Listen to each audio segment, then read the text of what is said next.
Kami lanjutkan diskusi bersama Ustadz Dasar Latif. Ustadz, sebenarnya apakah memang ada waktu-waktu terbaik untuk berkurban? Apakah hanya 2 hari Lebaran ini atau seperti apa sebenarnya Ustadz? Kemudian kan mungkin aja ini masih ada pemirsa yang ingin sebenarnya untuk berkurban tapi ragu karena mungkin ada kebutuhan lain yang mendesak atau dia sebenarnya masih ingin kurban tapi ada hal-hal lain. Bagaimana Ustadz? Ya, tentu kurban dalam arti penyembelihan binatang sapi atau domba yang berkaitan dengan Idul Adha, ya harinya hanya 3 hari ini, besok dan lusa. Tapi tidak berarti hanya di situ kita menjadi manusia manfaat. Ya, selesai Idul Kurban ini, yang baik adalah istiqamah. Mungkin sekali setahun kita menyembelih sapi, tapi setelah Idul Kurban kita berkurban untuk tetangga, minimal korban jangan ganggu tetangga kita. Kita berkorban untuk teman-teman kerja, minimal jangan mengambil hak-hak mereka. Ya, kita berharap seperti Ramadan kita puasa. Tapi tidak berarti bahwa selesai Ramadan kita tidak puasa lagi.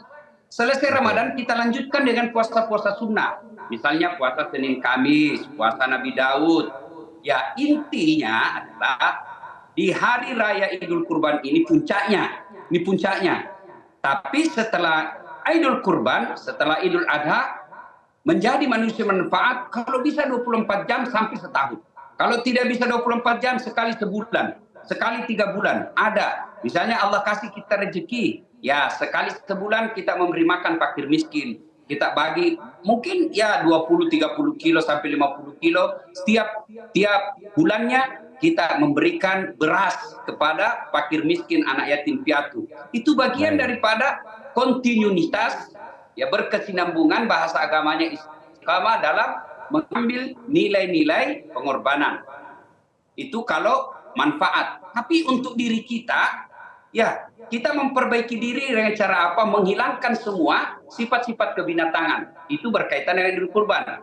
Tapi kalau berkaitan dengan yang lebih luas lagi bagi saudara-saudara yang menunaikan ibadah haji, ini yang paling penting, melempar 3 jumroh. Sekarang kan jamaah haji ada di Mina 3 hari untuk melakukan lempar 3 jumroh. Melempar 3 jumroh itu adalah simbol permusuhan antara manusia dengan setan.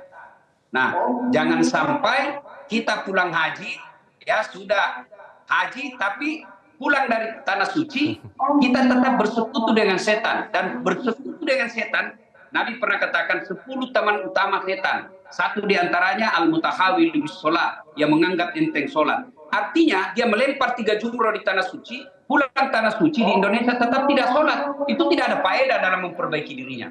Jadi pada prinsipnya puncak ibadah kurban itu di hari raya Idul Kurban ini, tapi selesai Idul Kurban, selesai Idul Adha, kita tetap menjadi manusia manfaat buat orang lain. Minimal tidak mengganggu orang lain.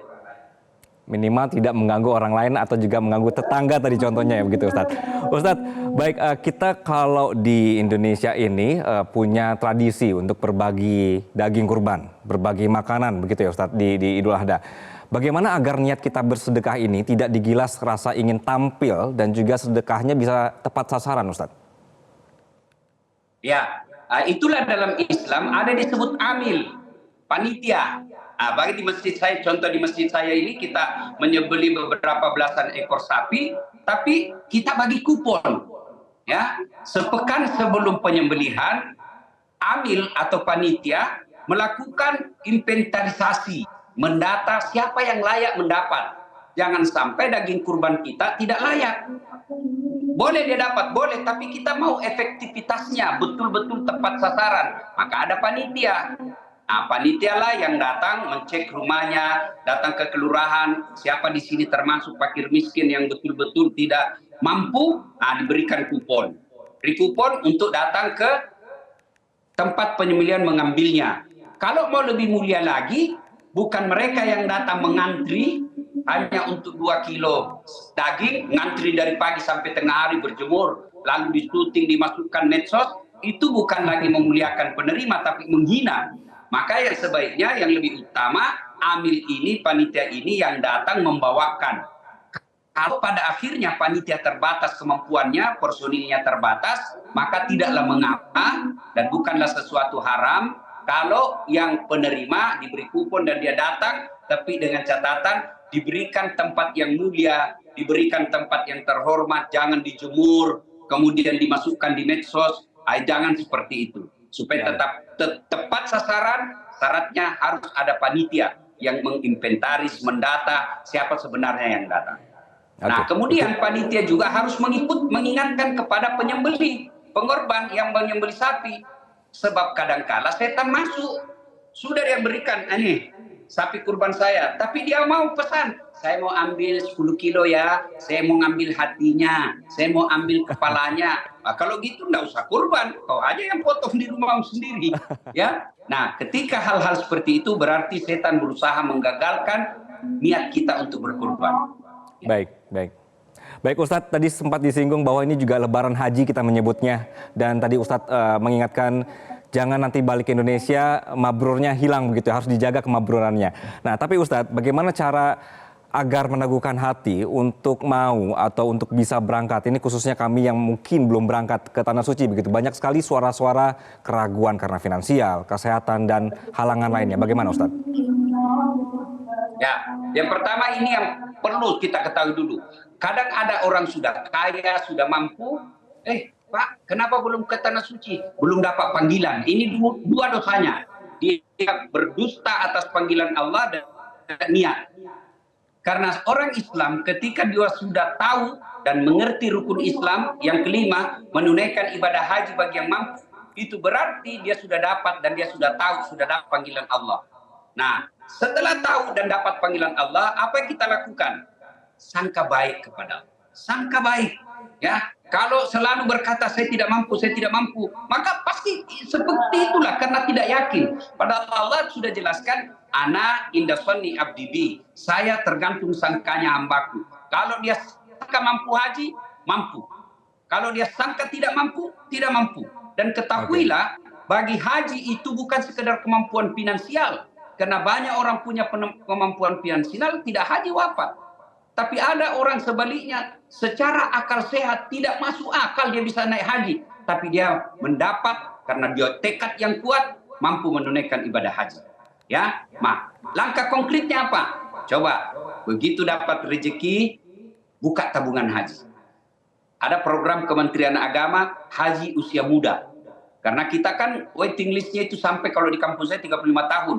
Maka ketika di SD ada rezeki, daftar aja dulu deh. Punya daftar, sudah masuk waiting list. Begitu sarjana, masuk. Usia 25 tahun, 30 tahun. Sudah keluar nomor porsinya. Hajinya pas usianya yang sangat matang. Sangat kuat. Karena ibadah haji itu ibadah fisik. Maka harus kuat fisiknya. Sudah daftar, kemudian jangan lupa rekening itu jangan diambil. Niatkan terus. Nabung, ya Allah, berikan saya kemampuan, tambahkan rezekiku agar saya bisa ke Baitullah dan berziarah ke makam Rasulullah SAW. Ini yang saya amalkan, alhamdulillah. Pada saat waktu itu belum lagi saya terkenal, belum ada apa. Allah kasih kemampuan karena saya selalu yakin pasti bisa, pasti bisa, pasti bisa. Baik, Ustaz. Alhamdulillah, niatkan kuat.